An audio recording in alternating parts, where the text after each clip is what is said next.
గోరంట్ల మండలం వైసీపీలో విభేదాలు భగ్గుమన్నాయి. మాజీ మంత్రి మాలగుండ్ల శంకర్ నారాయణ, వైసీపీ జిల్లా అధ్యక్షురాలు ఉషశ్రీ వర్గాల మధ్య విభేదాలు తారాస్థాయికి చేరాయి. మండలంలోని వైసీపీ నాయకులు పాటూరి శంకర్ రెడ్డి, నాగే నాయక్, కుటాల బాబును అధిష్టానం పార్టీ నుంచి సస్పెండ్ చేయడం, మాలగుండ్ల శంకర్ నారాయణ, ఉషశ్రీ వర్గాల మధ్య నిప్పు రాజేసింది. ఇరు వర్గాల నాయకులు సోషల్ మీడియా వేదికగా తీవ్రస్థాయిలో విమర్శలు చేస్తూ పోస్టింగ్లు పెట్టారు. గోరంట్లలో ఇరు వర్గాల మధ్య తీవ్రస్థాయిలో వార్ నడుస్తున్న విషయం తెలిసిందే. పార్టీ అధ్యక్షుడు జగన్మోహన్ రెడ్డి ఇరువురిని కలిసి పనిచేయాలని స్వయంగా ఆదేశించినా ప్రయోజనం లేదు. మండలంలోని బూదిలివాండ్లపల్లికి చెందిన టీడీపీ కార్యకర్త రంగప్ప ఇంటిపై వైసీపీ నాయకుడు వానువోలు ఉప సర్పంచ్ కుటాల బాబు అనుచరులతో వెళ్లి దాడి చేయడమే కాకుండా విధ్వంసం సృష్టించారు. దీనిపై పోలీసులు కేసు కూడా నమోదు చేశారు. ఇది అంశానికి సంబంధించిన పూర్తి సమాచారాన్ని మా ప్రతినిధి విజయ్ అందిస్తారు. విజయ్, పద్మ, ఉమ్మడి అనంతపురం జిల్లాలో వైఎస్ఆర్సీపీ పార్టీలో వర్గ విభేదాలు అయితే ఒక్కసారిగా బగ్గుమన్నాయి.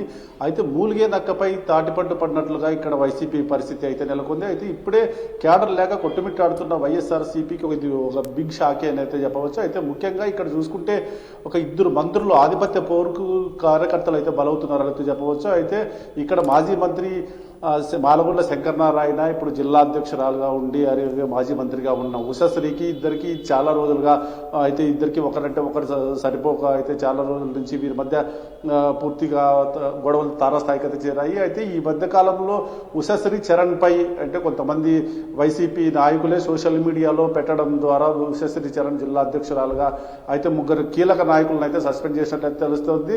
అయితే ఇక్కడ వానవోలు సర్పంచ్ బుల్లెట్ బాబు, అలాగే కాళే నాయక్, అలాగే గోరంట్ల మండలం సర్పంచ్ శంకర్ రెడ్డిని సస్పెండ్ చేస్తూ ఉత్తర్వులు అయితే జారీ చేసింది. అయితే వీటిపైన పూర్తిగా ఆగ్రహించిన శంకర్ నారాయణ వర్గం ఉషశ్రీ చరణ్ కి పూర్తిగా అడ్డుకుంటూ ఉషశ్రీ చరణ్ డౌన్ అంటూ నిన్న ప్లే కార్డులు ప్రకటించింది. అలాగే అనకొండ ఉషశ్రీ చరణ్ అంటూ ఇక్కడ శంకర్ నారాయణ వర్గీయులు అయితే పెద్ద ఎత్తున అయితే ఇక్కడ ధర్నా చేసిన సంఘటనలు అయితే ఉన్నాయి. ఇదైతే జగన్మోహన్ రెడ్డి గారు కూడా ఇప్పటికే చాలాసార్లు ఇద్దరు మంత్రులు మాజీ మంత్రులు కలుపుకొని వెళ్ళాలి, కేడర్ను ప్రతిష్ఠించాలని ఎన్నిసార్లు సూచించినా కానీ ఇక్కడ ఎవరు పెడచెవరు పెట్టినట్లయితే తెలుస్తుంది, ఎవరి దారి వారిని అన్నట్టు తెలుస్తుంది. అయితే ముఖ్యంగా ఇక్కడ చూసుకుంటే పెనుగొండ నియోజకవర్గానికి ఎమ్మెల్యేగా గెలిచి మంత్రి ఉన్న శంకర్ నారాయణకి, అలాగే కళ్యాణదుర్గం ఎమ్మెల్యే, అలాగే మాజీ మంత్రికి ఇద్దరికి ఒకరంటే ఒకరు సరిపోకపోతుంది. అయితే ఇద్దరి మధ్యలో సమన్వయ లోపంతో కార్యకర్తలు తీవ్ర ఇబ్బందులు పడవలసి వస్తుంది.